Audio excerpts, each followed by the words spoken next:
السلام علیکم دوستوں.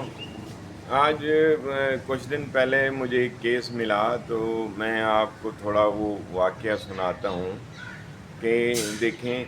ایک چوکیدار تھا ایک دکان پہ، تو اس کا مالک آیا اور اس کو جو ہے وہ جھاڑ جھپٹ کی اور بولا کہ یہ تم نے سامان صحیح نہیں رکھا، اس کی سیٹنگ صحیح نہیں کی، فلاں معاملہ صحیح نہیں کیا. اس طرح کرتے کرتے اس کو 2-4 تھپڑ بھی مار دیے.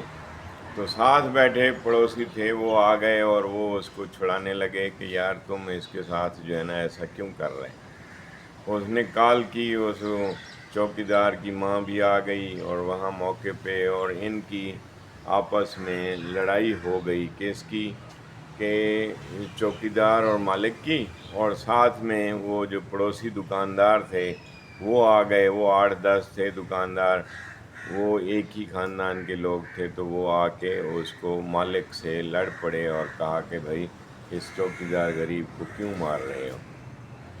معاملہ بڑھا تو اس لڑائی پہ جو ہے نا وہ سیدھا وہ تھانے چلا گیا وہ مالک، چوکیدار کا مالک، اور جا کر وہ جو پڑوسی چھڑوانے آئے تھے ان کے خلاف اپلیکیشن دی.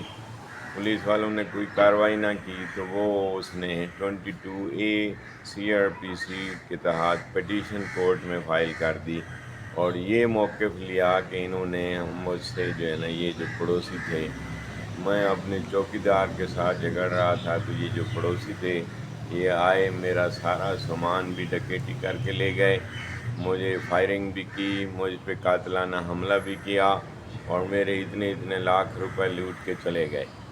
یہ ساری ایک فرضی سٹوری بنائی اور اس پہ اب جب عدالت میں وہ آئے ملزمان پارٹی، مجھے کیس دیا، میں اس کا کیس فالو کر رہا تھا.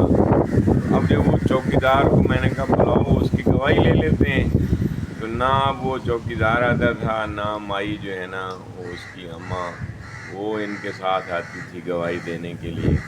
یہ صرف اس کو چھڑانے گئے تو ان پہ جو ہے نا وہ بہت بڑا کیس کا وہاں اپلیکیشن فائل کر دی گئی.